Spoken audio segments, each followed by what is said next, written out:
Senhor presidente, nobres colegas, nessa oportunidade eu quero me solidarizar com toda a bancada feminina aqui da nossa casa, na pessoa da vereadora Daiane, que já mencionou o assunto, que eu comentei mais cedo hoje aqui nos bastidores. Uma parte, vereador. E me chama a atenção, Uma parte, vereador. E me chama a atenção o silêncio retumbante sobre essa fala que pode ser interpretada primeiro como uma fake news, né? Do ponto de vista de análise, né? E aí cabe os julgamentos, aí cada um é livre para entender o que é bonito e o que é feio. E, em segundo lugar, e mais importante, machista. Porque uma vez que a gente atribui, inclusive para uma nova secretaria, né? Mais um cargo aqui, ministra das Relações Institucionais, pressupõe-se que vai ter alguém com habilidade política, e não uma pessoa bonita. Você não coloca uma pessoa bonita ou feia num cargo de relações institucionais, você coloca uma pessoa que tem articulação política.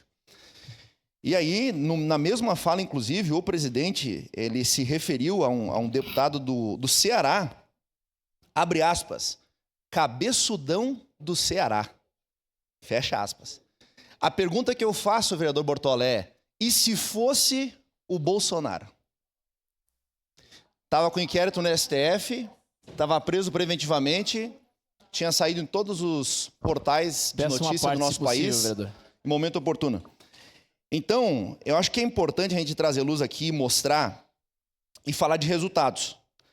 Vamos voltar aqui, porque são uma série de assuntos que tudo tem a ver com o resultado. Depois de 8 anos seguidos, de 8 sucessivos déficits no governo federal, nós tivemos o primeiro superávit, que foi de 54,1 bilhão em 2022, quando o presidente Bolsonaro deixou a presidência do nosso país, entregando no meio de uma pandemia o governo em superávit, depois de 8 anos seguidos. Então, matéria do G1, vereador Libardi, o senhor questiona com o G1 lá, ó. Após 8 anos no vermelho, contas do governo têm superávit de 54,1 bilhão em 2022, diz Tesouro. Isso quer dizer que as receitas do governo superaram as despesas, sem considerar o pagamento de juros da dívida pública. De 2014 a 2021, o país registrou sucessivos déficits. Quem está em casa pode acompanhar aí.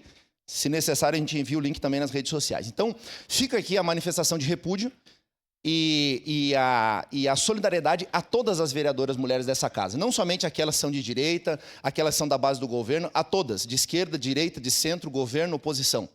Porque se nós queremos falar das mulheres e pelo bem das mulheres, valorizar a participação delas nesta casa, é assim que nós devemos fazer. Porque, de novo, se fosse o Bolsonaro, tinha manifestação na frente da prefeitura, uma hora dessa. Se fosse o Bolsonaro, estava rodando moção de repúdio dentro da casa. Mas aí, quando trata-se do governo atual, o silêncio é retumbante. É todo mundo em silêncio, quietinho, e o culpado é o Bolsonaro que falava palavrão.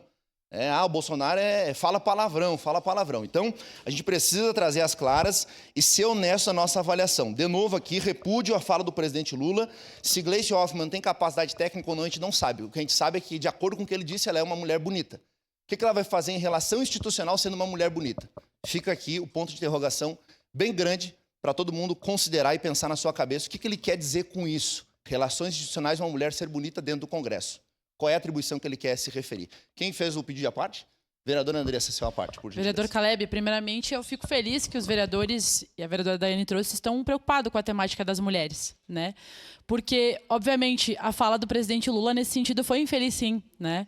Ele reproduziu algo que é estrutural na nossa sociedade. Infelizmente, quando nós, mulheres, trazemos para essa casa, eu não estou defendendo a fala dele, capitão Ramon, eu estou falando que ele reproduziu algo que, inclusive, nós, mulheres, reproduzimos. Mas quando isso acontece, nós precisamos advertir e a gente precisa debater sobre para que a pessoa não faça mais isso. Nós, mulheres, temos feito isso aqui nessa casa. Então é importante que quando isso acontece em qualquer lugar, a gente trate sim. A diferença é que quando o Bolsonaro falava, continua falando, um monte de bobagem, mas na época ele era presidente. Nós íamos para cima com certeza. E da mesma forma, nós precisamos advertir o presidente Lula de que foi infeliz, de que essas coisas elas não podem mais ser toleradas. Então eu fico feliz e espero que vocês, enquanto vereadores, tenham cuidado quando essas coisas acontecem aqui também, porque não é uma vigilância da nossa parte, e sim para que nós sejamos respeitadas enquanto mulheres vereadoras. Obrigada pela parte. Vereadora Marisol. Muito rápido, eu só acho que é isso mesmo. Assim, eu até conversei com a vereadora Daiane, eu disse, devíamos ter conversado antes, eu não tinha ouvido essa fala, é absurda. E não me importa de onde ela vem, se é de Lula, de Bolsonaro, de quem quer que seja. Eu quero melhorar a minha relação com vocês, por isso coloquei uma mulher bonita. Isso é o fim do mundo, independentemente de quem fale.